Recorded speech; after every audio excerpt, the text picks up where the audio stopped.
ตามคำถามเจาะจิ้มของประธานกองประชุมซึ่งมี6ปัญหาที่สมาชิกสภาได้ตั้งขึ้นเช่นความแตกต้นระหว่างนโยบายพิเศษและนโยบายทั่วไปกลไกการคุ้มครองการนำใช้เงินตราการเสนอเฮ็ดดำรัฐนิคมอุตสาหกรรมเฉพาะจึงเฮ็ดดำรัฐนิคมอุตสาหกรรมร่วมตามภายหลังการถือเอาการสร้างเวียกเฮ็ดการทำเป็นบุญมสิทธิ์ในการพัฒนานิคมอุตสาหกรรมการปฏิบัติกลไกผ่านประตูเดียวอยู่ในนิคมอุตสาหกรรมให้มีประสิทธิผลการกำหนดละเอียดเกี่ยวกับการนำใช้วัตถุดิบภายในเป็นหลักปัญหาดังกล่าวนี้คณะห้างดำรัฐก็ได้ชี้แจงเพิ่มเติมต่อกองประชุมคณะประจำสภาแห่งชาติแล้วและข้าพเจ้าก็ได้รายงานความเป็นมาความจำเป็นและกระบวนการค้นคว้าดำรัฐการศึกษานโยบายส่งเสริมดึงดูดการลงทุนในนิคมอุตสาหกรรมแบบเปรียบเทียบกับบรรดาประเทศในอาเซียนและได้มีบทรายงานแจกจ่ายให้แก่บรรดาสมาชิกสภาแล้วดังนั้นมื้อนี้ข้าพเจ้าจะขอลงลึกและอธิบายชี้แจงเพิ่มเติมปัญหาที่เป็นใจกลางของนโยบายพิเศษให้แก่ผู้ลงทุนในนิคมอุตสาหกรรมอมตะซึ่งเป็นโครงการพัฒนานิคมอุตสาหกรรมอยู่เมืองนาหมอแขวงอุดมไซและนาเตยเมืองหลวงน้ำท่าแขวงหลวงน้ำท่าซึ่งนั้นแม่นนโยบายที่พัวพันถึงการยกเว้นอากรกำไรในระยะ30 ปีให้แก่ผู้ลงทุนในนิคมอุตสาหกรรมดังกล่าวนโยบายยกเว้นการเก็บอากรกำไร30 ปีดังกล่าวเป็นนโยบายสูงเมื่อเทียบใส่การให้นโยบายดังกล่าวอยู่ประเทศต่างๆโดยเฉพาะอยู่ในประเทศอาเซียนแต่เป็นยังรัฐบาลจึงเห็นว่ามีความจำเป็นทั้งนี้ก็ย้อนว่า 1. ประเทศเฮายังมีข้อจำกัดหลายด้านเมื่อเทียบใส่บรรดาประเทศเพื่อนบ้านเป็นต้นมีที่ตั้งภูมิสันฐานของโครงการที่บ่เอื้ออำนวยในขณะเดียวกันพื้นฐานโครงล่างยังบ่ทันได้รับการพัฒนาผู้พัฒนานิคมอุตสาหกรรมจำเป็นต้องใส่งบประมาณและทุนห้อนอย่างหลงหลายเพื่อลงทุน 2. ตลาดภายในของพวกเฮายังมีจำกัดในขณะเดียวกันความสะดวกของการลงทุนในประเทศก็ยังอยู่ในอันดับที่ต่ำ 3. ประเทศเฮาสืบต่อประเสริฐหน้ากับความยุ่งยากทางด้านเศรษฐกิจการเงินแรงทุนมากระตุ้นเศรษฐกิจยังจำกัดแรงงานหนุ่มเคลื่อนย้ายไปเฮ็ดเวียกอยู่ต่างประเทศจำนวนหลวงหลายอันเฮ็ดให้การขาดแคลนแรงงานอยู่ภายในขณะเดียวกันหลายปีผ่านมานี้การลงทุนของต่างประเทศอยู่ในโครงข่ายอุตสาหกรรมปรุงแต่งของพวกเฮายังมีจำกัดส่วนใหญ่เป็นซุ้มใส่แขนงพลังงานและบ่อแห่เท่านั้นดังนั้นการยกเว้นการเก็บอากรกำไรดังกล่าวนี้จึงเป็นเครื่องมือที่สำคัญของรัฐบาลเพื่อดึงดูดและกระตุ้นการลงทุนในแขนงอุตสาหกรรมปรุงแต่งสร้างเวียกเฮ็ดงานทำและดึงดูดแรงงานกลับคืนประเทศดังดึงเม็ดเงินเข้าในประเทศเพื่อประกอบส่วนสร้างความมั่นคงและเสถียรภาพทางด้านการเงินและเงินตราให้แก่ประเทศเฮา 4. ประเทศเฮาต้องแข่งขันกับบรรดาประเทศอื่นๆในการส่งเสริมและหยาดแยงการลงทุนต่างประเทศภายหลังพยาธิโควิด -19 ได้สิ้นสุดลงการลงทุนของประเทศต่างๆในอาเซียนก็ฟื้นตัวแต่การลงทุนส่วนใหญ่เป็นไหลไปสู่ประเทศที่มีเงื่อนไขภายในดีกว่าเช่นสิงคโปร์อินโดนีเซียเวียดนามซึ่งสามารถหยาดแยงได้หลายกว่าหมู่ในขณะเดียวกันประเทศอื่นๆเป็นต้นมาเลเซียไทยฟิลิปปินส์และ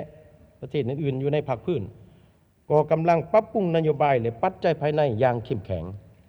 แต่สำหรับลาวเฮาการให้นโยบายยกเว้นอากรกำไรสูงสุด30 ปีในเขตนิคมอุตสาหกรรมอมตะจะแม่นนโยบายสูงสุดกว่าประเทศอื่นก็จริงแต่นี่ก็เป็นเพื่อ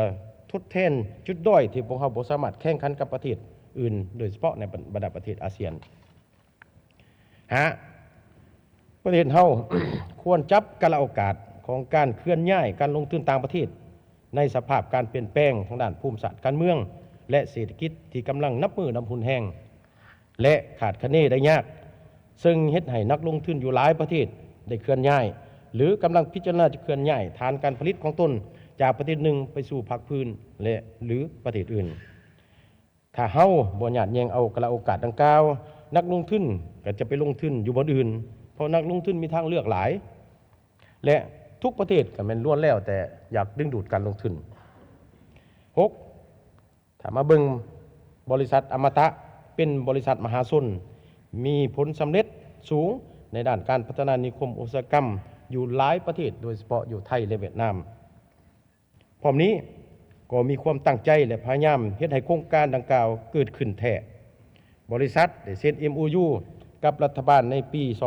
2018 ได้ร่วมกับบริษัทชั้นนำของประเทศต่างๆศึกษาความเป็นไปได้ของโครงการได้เซ็นสัญญาพัฒนาโครงการในปี 2022 และมาฮอดปัจจุบันแม่นสามารถชดเชยเนื้อที่ดินทั้งหมดได้ 887 เฮกตาร์คิดเป็นเงิน 400 กว่าตื้อกีบตามอัตราชดเชยที่ได้เป็นเอกภาพกับองค์การปกครองแขวงที่เกี่ยวข้องดังนั้นรัฐบาลจึงมีความเชื่อมั่นว่าถ้านโยบายดังกล่าวได้รับการพิจารณาและมีนักลงทุนที่มีคุณภาพแล้วโครงการพัฒนานิคมอุตสาหกรรมอมตะก็อาจจะเกิดขึ้นและจะสร้างความเปลี่ยนแปลงใหม่พร้อมเดียวกันนี้อำนาจการปกครองของแขวงที่เกี่ยวข้องคือแขวงอุดมไซบอนที่โครงการจะตั้งอยู่ก็ได้ให้การสนับสนุนและมีความหวังอย่างสูงว่าโครงการดังกล่าวจะได้รับการจัดตั้งปฏิบัติและปรากฏผลเป็นจริงท่านประธานที่นับถือบรรดาท่านสมาชิกสภาที่นับถือเคียงคู่กับนโยบายยกเว้นอากรกำไร30 ปีและนโยบายส่งเสริมพิเศษอื่นๆที่เสนอมานั้นรัฐบาลยังได้กำหนดเงื่อนไขเฉพาะสำหรับผู้พัฒนาและผู้ลงทุนในนิคมอุตสาหกรรมอมตะที่จะได้รับนโยบายพิเศษจากรัฐบาลสปป.ลาวดังนี้ 1. การลงทุนต้องแม่นลงทุนในเขตที่ได้เซ็นสัญญากับรัฐบาลคือลงทุนอยู่เขตเมืองหมอแขวงอุดมไซและเขตนาเตยแขวงดอนทา 2. การลงทุนต้องซุ้มใส่4 เขต 4 กิจกรรมพิเศษที่รัฐบาลกำหนดให้คือ 1. อุตสาหกรรมปรุงแต่งกสิกรรมที่นำใส่วัตถุดิบจากภายในเป็นหลักเพื่อส่งออก 2. อุตสาหกรรมผลิตแผงพลังงานแสงตะวันและพลังงานทดแทน 3. อุตสาหกรรมผลิตรถยนต์และอะไหล่ 4. อุตสาหกรรมผลิตอุปกรณ์ไฟฟ้าและอิเล็กทรอนิกส์ 3. การลงทุนต้องอยู่ในระยะ 7 ปีหมายความว่าถ้าไผมาลงทุนในเขตนั้นภายหลัง 7 ปีภายหลังที่ดำรัฐดังกล่าวได้รับรองเอาจะบ่ได้รับนโยบายดังกล่าวนี้ 4. ผู้พัฒนาต้องปฏิบัติพันธะ14 ข้อตามที่ได้กำหนดไว้ในมาตรา 18 ของดำรัฐฉบับร่วมและยังต้องปฏิบัติพันธะเพิ่มเติมจำนวน 10 ข้อที่ได้กำหนดไว้ในมาตรา 14 ของดำรัฐนิคมอุตสาหกรรมอมตะสำหรับผู้ลงทุนนอกจากต้องปฏิบัติ 11 พันธะตามที่ได้กำหนดไว้ในมาตรา 26 ของดำรัฐฉบับร่วมแล้วยังจะต้องได้ปฏิบัติพันธะเพิ่มเติมจำนวน7 ข้อตามที่ได้กำหนดไว้ในมาตรา 18 ของดำรัฐนิคมอุตสาหกรรมอมตะเติมอีกนโยบายยกเว้นอากรกำไร30 ปีแม่นให้เฉพาะผู้ลงทุนผู้มาลงทุนอยู่ในนิคมอุตสาหกรรมนะหมายความว่าผู้มาสร้างโรงจักรโรงงานปรุงแต่งส่วนผู้พัฒนา โดยเฉพาะแม่นบริษัทอมตะจะได้รับนโยบายส่งเสริมตามกฎหมายว่าด้วยการส่งเสริมการลงทุนกำหนดและต้องดึงดูดและระดมทุนเข้ามาในเขตอุตสาหกรรมซึ่งพวกเราขาดคะแนนว่าประมาณ 4.5 ถึง 5 ตื้อดอลลาร์สหรัฐในระยะเวลา5 ถึง 7 ปี 6. โครงการดังกล่าวจะต้องได้มีการสรุปรายงานและถือประเมินการพัฒนาโครงการและปฏิบัติพันธะของผู้พัฒนาและผู้ลงทุนในทุกๆปีในระยะ 7 ปีโดยคณะประกอบด้วยผู้ตั้งหน้าจากสภาแห่งชาติสภาประชาชนแขวงกระทรวงคณะการที่เกี่ยวของอยู่ศูนย์กลางและแผนกการต่างๆของแขวงเพื่อรับประกันโครงการได้รับการพัฒนาด้วยสอดคล้องกับกฎหมายและดำรัฐว่าด้วยนิคมอุตสาหกรรมที่ได้กำหนดไว้หลังจากนั้นรัฐบาลและสภาสามารถพิจารณาว่าจะมีการเจรจาหรือปรับปรุงคืนเติมอีกอะไรท่านประธานที่เคารพนับถือบรรดาท่านสมาชิกสภาที่นับถือ นโยบายของรัฐบาลที่เสนอมานี้ได้ผ่านกระบวนการและขั้นตอนที่กำหนดในกฎหมายว่าโดยการสร้างนิติกรรมได้ผ่านกองประชุมสัมมนาเปิดกว้างหลายครั้งได้ผ่านกองประชุมคณะประจำสภา3 ครั้งได้ผ่านกองประชุมกรมการเมืองศูนย์กลางพรรคและได้ผ่านกองประชุมยกสูงคุณภาพเนื้อใน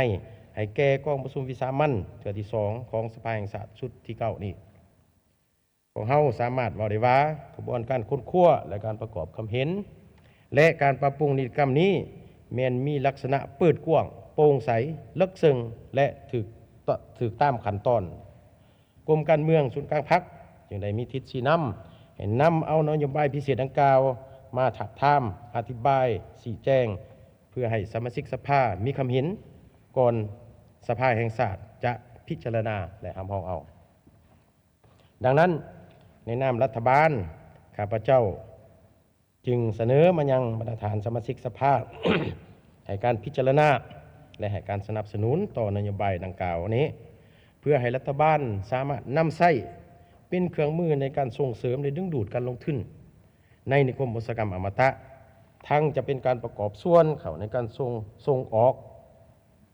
การสร้างเวียงเฮ็ดการทำดึงดูดแรงงานกลับคืนประเทศเนใส่ยู่แห้งการหันเป็นอุตสาหกรรมการผลิตอุตสาหกรรมปรุงแต่งหันเปลี่ยนโครงประกอบเศรษฐกิจจากขายวัตถุดิบขายทรัพยากรธรรมชาติไปสู่การสร้างพื้นฐานการผลิตอย่างแข็งแรงในประเทศเฮาพร้อมเดียวกันนี้ภายหลังนโยบายส่งเสริมการพัฒนานิคมอุตสาหกรรมดังกล่าวได้ถึงคำห้องเอาแล้วก็เสนอให้สมาชิกสภาร่วมกับรัฐบาลติดตามสุขยู่และประเมินการจัดตั้งปฏิบัติตัวจริงเพื่อถอดถอนบทเรียนและมีคำเห็นให้รัฐบาลนำไปปรับปรุงนโยบายและนิติกรรมที่เกี่ยวข้องในสายหับประกันให้การพัฒนาอุตสาหกรรมและกิจกรรมเกี่ยวข้องแทดเหมาะกับสภาพความเป็นจริงของประเทศเฮาสอดคล้องกับกฎหมายและนิติกรรมลุ่มกฎหมายที่วางออกสุขอยู่การพัฒนาเศรษฐกิจสังคมอย่างแข็งแรงตามทิศสีเขียวยืนยงทางหับประกันผลประโยชน์สูงสุดของประเทศชาติและของมหาชนอันนี้เป็นการเสนอโดยเกี่ยวกับนโยบายพิเศษที่รัฐบาลได้เสนอต่อสภาแห่งชาติเพื่อพิจารณาประกอบความคิดความเห็นและก็ให้การสนับสนุนดังที่ข้าพเจ้าว่าและนโยบายดังกล่าวนี้จะเป็นยุทธบายก็คือเครื่องมือที่สำคัญเพื่อให้รัฐบาลได้ไป